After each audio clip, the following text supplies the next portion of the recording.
ఎవరైతే ఆస్పిరెంట్స్ ఉన్నారో లేదు అంటే న్యూగా మేము గ్రూప్ 1 గ్రూప్ 2 ఈ ఎగ్జామ్స్ ని క్లియర్ చేయాలి అని అనుకుంటున్నారో సో వాళ్ళకి మీరు ఇచ్చే సజెషన్ ఏంటి? అదే విధంగా తక్కువ టైంలో వాళ్ళు సక్సెస్ ని పొందడానికి ఎలాంటి స్టెప్స్ ఫాలో అయితే బెటర్ అంటారు? పోటీ పరీక్షలకు ప్రిపరేషన్ అనేది ఒక యజ్ఞం మేడం.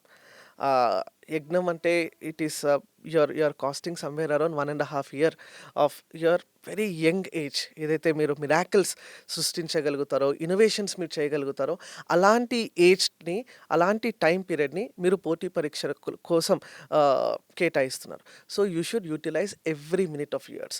ఎలాంటి డైవర్షన్స్ ఉండకుండా, ఎలాంటి డీవియేషన్స్ ఉండకుండా, ఎలాంటి డిస్ట్రాక్షన్స్ ఉండకుండా, ఎలాంటి మూవీస్ కానీ, వాట్సాప్ కానీ, చాటింగ్ కానీ, ఫేస్‌బుక్ కానీ, ఇన్‌స్టా కానీ ఇలాంటివన్నీ కూడా పక్కన పెట్టి పుస్తకాలనే నమ్ముకోవాలి మేడం. పుస్తకాన్ని నమ్ముకున్నటువంటి వ్యక్తి ఓడిపోయినట్టు చరిత్రలో ఎక్కడ కూడా లేదు.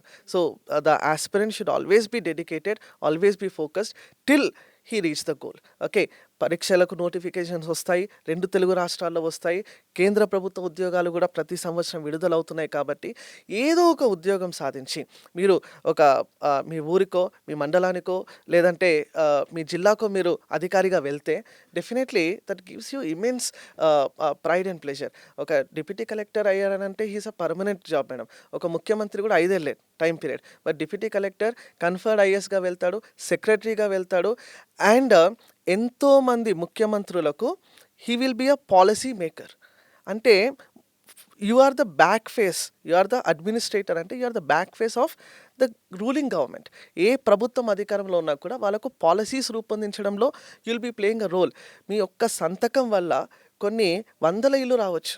మీ యొక్క సంతకం వల్ల కొన్ని వందల మంది పేదవాళ్ళను మీరు పేదరికం నుంచి నిర్మూలన చేయవచ్చు. మీ యొక్క సంతకం వల్ల కొన్ని వేల మందికి మీరు ఉపాధి కల్పన చేయవచ్చు.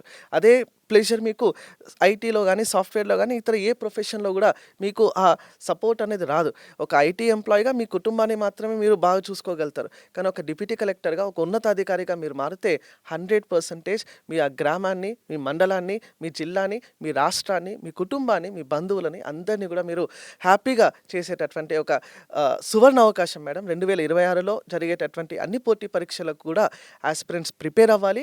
అండ్ ఆ ప్రిపరేషన్ని ఒక సక్సెస్ రేట్గా మార్చుకున్నట్లయితే డెఫినెట్లీ అలాంటి స్టూడెంట్స్ అందరినీ కూడా నేనే మళ్ళీ తీసుకొని మీ సాక్షి స్టూడియోకి మళ్ళీ ఇంటర్వ్యూస్కి మళ్ళీ వస్తాను మేడం.